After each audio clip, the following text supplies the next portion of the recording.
We live in a world that does not reward clarity. It rewards noise. Marcus Aurelius wrote to himself that the mind becomes shaped by what it repeatedly focuses on. But most people no longer direct their focus. They surrender it to noise, to distraction, to constant reactions. Epictetus taught a far harsher truth. It is not what happens to you that disturbs you, but the meaning you assign to it. And yet, you assign meaning to everything. Every word becomes an attack. Every silence becomes rejection. Every delay becomes disrespect. Every disagreement becomes a threat to your identity. Socrates spent his entire life proving one thing. People do not think as deeply as they believe they do. They live inside assumptions and call it understanding. You are no different. You defend opinions you never examined. You argue beliefs you never questioned. You repeat ideas you inherited and call it intelligence. Aristotle would not call this wisdom. He would call it habit. A trained reaction, not a trained mind. Thomas Hobbes described human nature as restless, a constant movement of desire, never satisfied, never still, always reaching for the next thing, without understanding the last. And that is what you have become. Not a thinker, not an observer, but a system of impulses, reacting faster than awareness can catch up. Carl Jung warned of something deeper. Until you make the unconscious conscious, it will direct your life, and you will call it fate. So you believe you are choosing, but most of what you call choice is reaction, conditioned, automatic, unseen. Machiavelli understood something most avoid admitting. A man who cannot control himself will always be controlled by others, by emotions, by opinions, by fear, by attention. And this is why your mind never rests. Too many thoughts, too many reactions, too many unnecessary explanations. You are constantly responding to things that do not require your response. And in doing so, you lose the only authority you truly have. Control over yourself. Because a mind that cannot remain silent cannot remain strong. And a man who is always reacting will always be moved by forces he does not see. True strength does not begin with speaking more, or thinking more, or reacting faster. It begins when you realize most of what enters your mind does not deserve to stay there, and most of what demands your reaction does not deserve your energy. Because in the end, the mind that masters silence is the mind that begins to master life. Most people do not suffer from reality. They suffer from their thoughts about reality. Marcus Aurelius wrote that if you are troubled by anything external, the pain is not in the thing itself, but in your judgment of it. Yet your mind never stops judging. It labels everything instantly, good or bad, respect or insult, win or loss, attack or approval. Before reality even settles, your interpretation has already turned it into conflict. Epictetus taught a discipline most people refuse to practice. Separate what is yours from what is not. But you do the opposite. You carry what is not yours. Opinions of strangers, outcomes you cannot control, words that were never meant to define you. And then you call it overthinking, as if the problem is thinking too much, instead of thinking incorrectly. Socrates did not fear ignorance. He feared false certainty, because a man who believes he already knows stops learning entirely. And that is your condition. You are not confused. You are convinced of ideas you never tested, convinced of judgments you never questioned, convinced that your reaction is truth. Aristotle would call this failure of intellect, a lack of disciplined reasoning, not stupidity, but undisciplined thought. thought that runs without structure, without hierarchy, without control, and the result is predictable. Mental chaos that feels like identity. Thomas Hobbes described human nature as driven by constant motion, a desire that never reaches rest, and your mind reflects that perfectly, jumping from thought to thought, from fear to fear, from desire to disappointment, never still long enough to actually see clearly. Carl Jung warned that what is not made conscious returns as fate. So your unchecked thoughts do not disappear. They return as anxiety, as confusion, as emotional reactions you cannot explain. You think you are responding to the world, but you are actually responding to internal noise, and that noise grows louder the less you observe it. Machiavelli understood something most people ignore. Control is not taken from you suddenly. It is given away gradually. Every unnecessary reaction, every emotional over-response, every thought you believe without examination, each one is a small surrender of power, until one day, you're no longer directing your mind. It is directing you. This is why thinking more does not make you stronger, because most thinking is not clarity. It is repetition, the same fears, the same assumptions, the same interpretations, looping endlessly. And the more you feed it, the more real it feels. But clarity does not come from thinking more. It comes from thinking less, but seeing deeper. When you stop reacting instantly, you begin to observe properly. When you stop assigning meaning immediately, you begin to see what is actually there, and what remains is often far simpler than your mind suggested. Because most problems are not real threats. They are unexamined interpretations, amplified by habit. True intelligence is not the ability to think endlessly. It is the ability to stop thinking when thinking is no longer needed, to pause, to observe, to let reality speak before your mind distorts it. And in that silence, you begin to see clearly for the first time. Most people do not realize how much of their life is lost through words, not actions, not failures, not fate, words. Marcus Aurelius wrote that a man's character is revealed not by what he says, but by what he chooses not to say. Yet you speak constantly, not because it is necessary, but because silence makes you uncomfortable. You fill space with explanation. You fill tension with justification. You fill uncertainty with unnecessary speech, as if speaking more will make you more understood. Epictetus taught something far more severe. Nature gave you one tongue and 2 ears, so you would listen twice as much as you speak. But you reversed it. You speak to be seen. You speak to be accepted. You speak to defend yourself against judgments that were never worth your energy. And every time you do, you give away something you cannot retrieve. Control over perception. Socrates did not dominate conversations. He exposed them. He asked questions that forced silence, because truth does not need volume to exist.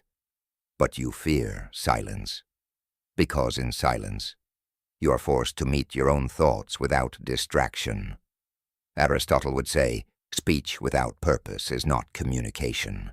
It is noise dressed as intelligence.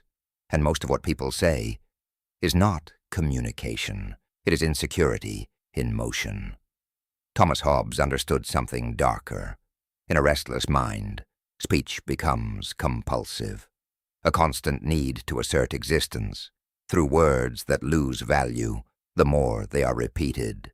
And that is what modern conversation has become.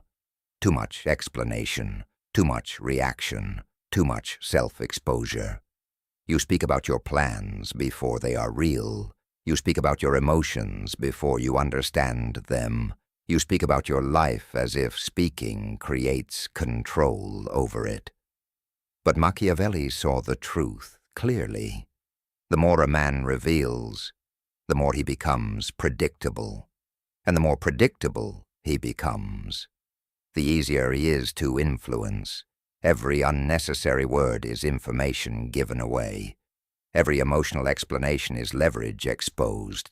Every impulsive statement is control surrendered. Carl Jung would describe this differently.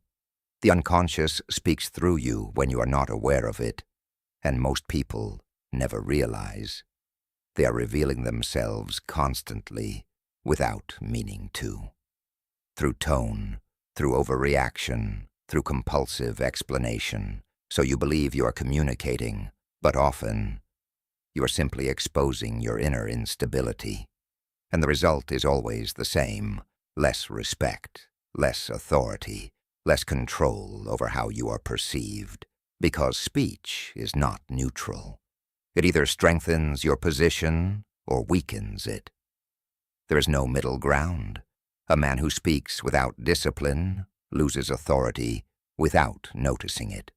And a man who learns restraint gains power without announcing it. Silence is not emptiness. It is selection. It is the discipline of choosing what deserves existence and what does not. Most things do not. Most conversations do not. Most reactions do not. And when you begin to understand this, you stop speaking to fill space and start speaking only when silence is no longer enough. Because in the end, those who speak less observe more, and those who observe more control more than they ever need to say. You believe control is something you have over the world, over people, over outcomes, over situations that refuse to obey your will. But you are mistaken. Marcus Aurelius wrote that the only true domain of control is the mind itself. Everything else exists outside your authority, and yet you spend your life trying to control what was never yours. You cannot control how people think of you, but you try. You cannot control what happens to you, but you resist it as if resistance changes reality. You cannot control time, but you act as if delay is an injustice, and every time reality does not obey you, you suffer. Epictetus drew a line. Most people refuse to accept. There are things within your control, and things completely outside of it. But your mind refuses to respect that boundary. You attach yourself to outcomes, to approval, to expectations, and then you collapse when they do not align with reality. Socrates understood something sharper. A man who does not examine himself will always be ruled by forces he does not see. And most people never examine themselves. They only defend themselves. Aristotle would describe this as a failure of self-mastery, not lack of intelligence, but lack of discipline over impulses, because intelligence without discipline is still chaos. Thomas Hobbes saw human nature as a constant struggle of internal forces, desire pulling in one direction, fear pulling in another, impulse overriding reason before reason can even form. And that is exactly what you experience daily. A mind reacting faster than awareness can intervene. You do not choose calmly. You react automatically and call it personality. Carl Jung would say this is the unconscious running the conscious mind. Patterns you never questioned, emotions you never observed, reactions you never interrupted, all lies operating beneath awareness, while you believe you are in control, but you are not. Machiavelli understood power in a far more practical way. A man who cannot govern his internal state will always be governed by external forces, by people who observe him clearly, by systems that understand his weaknesses, by emotions that move him without resistance. And so control is never taken from you in a single moment. It is surrendered gradually. Every time you react without thinking, Every time you speak without restraint, every time you let emotion override observation, each moment is a small loss of sovereignty, until one day you realize you are no longer directing your life. You are responding to it, and response is not power. Response is dependency. True control begins internally, not by forcing the world to obey you, but by refusing to be ruled by what happens in it. When anger rises, and you do not obey it. When fear appears, and you do not amplify it.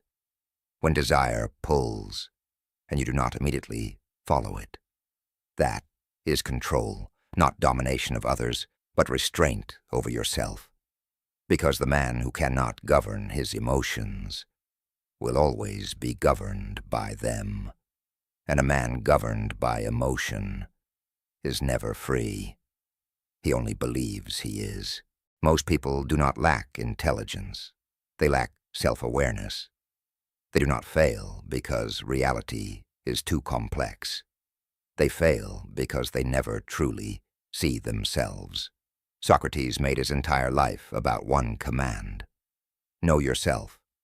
But what he exposed is far more uncomfortable. Most people do not know themselves at all. They only know the version of themselves they defend. Marcus Aurelius wrote that the soul becomes colored by its thoughts and actions. But most minds never observe their own thoughts. They only live inside them, and anything you do not observe controls you. Epictetus would say the same truth in a harsher way. If you do not examine your impressions, you will believe every impression is reality. And so you become easily moved by emotions you never questioned, by reactions you never interrupted, by assumptions you never tested. Aristotle understood self-knowledge as the foundation of virtue. Because a man who does not understand his own nature cannot govern it, and what cannot be governed will always become unstable. Thomas Hobbes described human beings as driven by internal conflict. Desire against fear, fear against reason, impulse against restraint.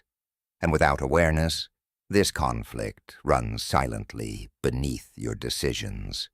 You think you are choosing freely, but most of your choices are reactions shaped by internal pressure, not conscious direction. Carl Jung went deeper than all of them. He warned that what remains unconscious does not disappear. It takes control in hidden ways. It expresses itself through behavior you cannot explain, through emotional reactions that feel automatic, through patterns that repeat without your permission. And because you do not see it, you call it personality. But it is not personality. It is unexamined conditioning. Machiavelli, though focused on power, understood something aligned with this truth.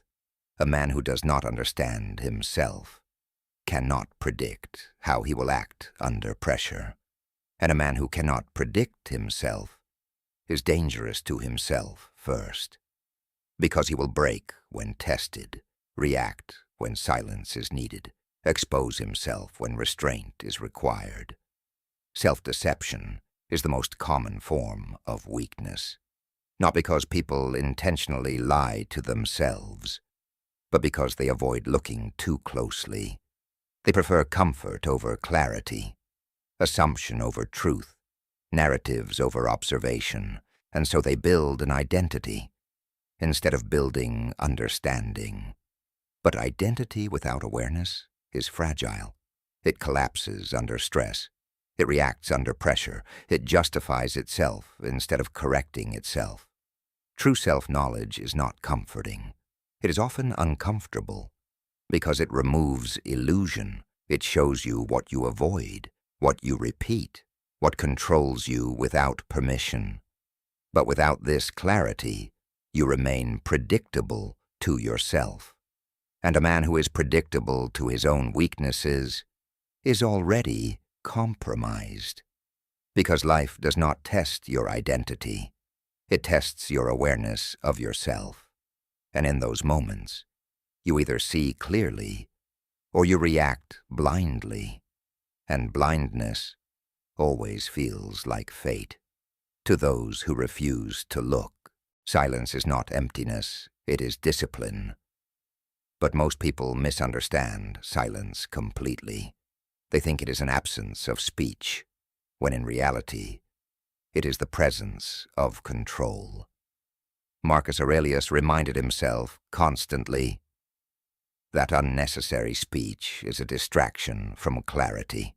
He did not write to impress others. He wrote to correct himself. And that is where most people fail. They speak outwardly, but never speak inwardly with honesty. Epictetus made a sharper observation. Nature gave you 2 ears and 1 mouth. Not by accident, but by design. So you would listen more than you speak. But you reversed that order. You speak to react. You speak to defend yourself. You speak to prove existence in moments where silence would reveal more strength. And every unnecessary word weakens your position without you noticing it. Aristotle understood discipline as structure. A mind without structure is not free. It is chaotic, and chaos does not create intelligence. It destroys it slowly through inconsistency. Thomas Hobbes saw human nature as restless motion, a constant internal movement that rarely settles, thought chasing thought, emotion chasing reaction, desire chases satisfaction, and speech often becomes the outlet of that unrest. People speak not because something meaningful needs to be said, but because they cannot tolerate inner noise. Carl Jung would call this unconscious overflow. What is not contained within awareness leaks outward through behavior, through unnecessary explanation, through emotional overreaction, through constant verbal justification. And most people never realize they are revealing their internal state every time they speak without restraint. Machiavelli approached silence from a different angle. He understood that control is not always shown through action, but through what is deliberately withheld. A man who speaks less than necessary becomes harder to predict, and what is unpredictable is harder to control. But modern people do the opposite. They reveal too quickly, explain too much, react without pause, as if exposure creates safety, but exposure without discipline creates vulnerability, because the more you speak impulsively, the more you expose your internal structure, your fears, your insecurities, your emotional triggers, all revealed without awareness, and once revealed, they can be influenced. This is why silence is not weakness, it is filtration. It removes what is unnecessary before it becomes damage. It creates space between impulse and action, and in that space, you regain control. Most people do not lack intelligence. They lack restraint. They speak when silence would serve them better. They react when observation is required. They explain when withholding would create strength. But discipline is not in volume. It is in precision, the precision of when to speak, when to stop, when to observe, when to remain still. Because a mind that cannot remain silent cannot remain stable. And a man who cannot control his speech cannot fully control his life. In the end, silence is not what you remove from your life. It is what you learn to master within it. Everything you have heard leads to one truth, not a complex truth, not a hidden truth, a simple one that most people refuse to live by. Strength is not what you display, it is what you restrain. Marcus Aurelius wrote in essence that the strong mind is the one that remains steady regardless of external disturbance. Not because life is calm, but because the mind refuses to become chaos. Yet most people confuse strength with expression. They think reacting loudly is strength. They think speaking firmly is strength. They think defending ego is strength. But none of this is strength. It is reaction. Epictetus drew the real boundary. You're only as free as your ability to govern your own mind. Everything else is not freedom. It is dependency, disguised as choice. Socrates spent his life showing that unexamined life is not just ignorant, it is unconscious living. A man who does not question himself is already controlled by what he has not questioned. Aristotle defined virtue not as emotion, but as disciplined balance, because without discipline, even intelligence becomes unstable. Thomas Hobbes saw humanity as a constant internal struggle, a war between impulse and restraint, and without mastery, impulse always wins. Carl Jung warned that the unconscious mind does not stay silent. It directs behavior when not observed. It shapes reactions when not understood. It governs decisions when not integrated. And what you do not master internally will express itself externally. Machiavelli approached it from power. A man who cannot control himself will always be controlled by circumstance, by people who understand him better than he understands himself, by emotions that overwhelm his judgment, by situations that expose his lack of restraint.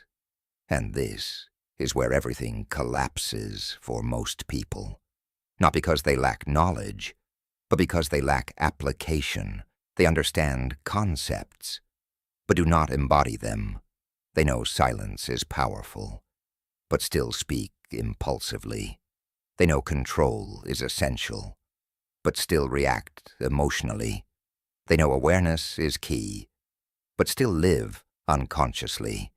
And so nothing changes, because awareness without discipline is just observation without transformation. True strength begins where reaction ends, when you no longer speak just to respond, when you no longer think just to worry, when you no longer act just to satisfy impulse. It begins when you create space between stimulus and response. In that space, you are no longer controlled by external forces. You begin to observe instead of react, to choose instead of obey, to direct instead of drift. And slowly, your mind stops being a battlefield and becomes an instrument. Because the final truth is simple. A man who does not master himself will always serve something he cannot see. But a man who does master himself no longer needs to compete with the world. He observes it, he understands it, he moves through it, without being moved by it. And that is true strength, not domination, not noise, not reaction, but self-mastery, so complete that nothing outside you can take control inside you again. There comes a point where you realize something uncomfortable. The world was never the main problem. Marcus Aurelius understood this clearly. A man is disturbed only by his judgment of things, not the things themselves. And once you see this, you can no longer pretend otherwise, because now you are responsible, not for everything that happens to you, but for how you meet it. Epictetus called this the final boundary of freedom, what is within you and what is not. Everything outside that boundary is not yours to carry, but most people continue carrying it anyway. Opinions, expectations, regret, fear of judgment, fear of silence, fear of being unseen, all of it, carried internally, as if it defines identity. Socrates would call this the unexamined burden. A life lived without questioning becomes a life lived under invisible control. And the tragedy is not suffering itself, but unconscious suffering. Aristotle believed that excellence is not an act. It is a habit formed through disciplined repetition. But discipline is not dramatic. It is quiet. It is the refusal to react when reaction feels easy. It is the decision to pause when impulse demands speed. It is the strength to remain still when everything in you wants noise. Thomas Hobbes saw humanity as endlessly restless. But restlessness is not destiny. It is untrained awareness.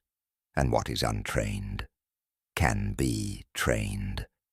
Carl Jung would say that integration is the goal, not to eliminate parts of yourself, but to bring them into awareness, so they no longer control you from the shadows. Machiavelli, in his own language of power, would agree on one thing: control is never given, it is taken internally first.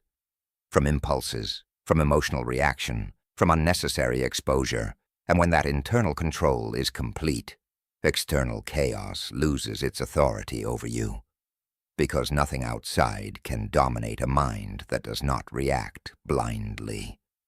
This is where everything returns to silence, not the silence of emptiness, but the silence of order.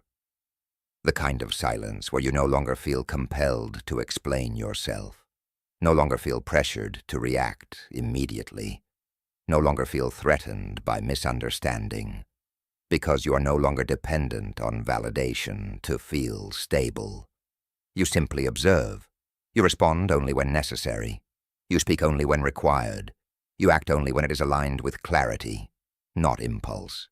And slowly, life becomes less of a reaction and more of a direction. This is the quiet after the war, not a war against the world, but a war against internal disorder. And when that war ends, there's nothing left to prove. Only awareness, only control, only presence. And in that presence, you finally understand what all the philosophers were pointing toward. Not knowledge, not dominance, not recognition, but mastery of the self. Because the man who has mastered himself no longer needs the world to define him. He simply moves through it with a mind that is no longer at war. In the end, there's nothing left to chase. Not approval, not validation, not superiority, not even certainty.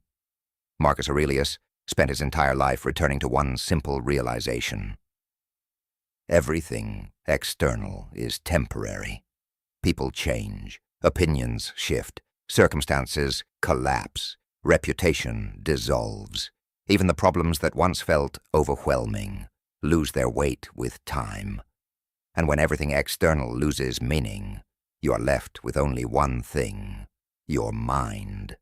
Epictetus would call this your only true possession, not what you own in the world, not what you control through force or influence, but the condition of your inner world. And most people never realize that this inner world is not stable by default.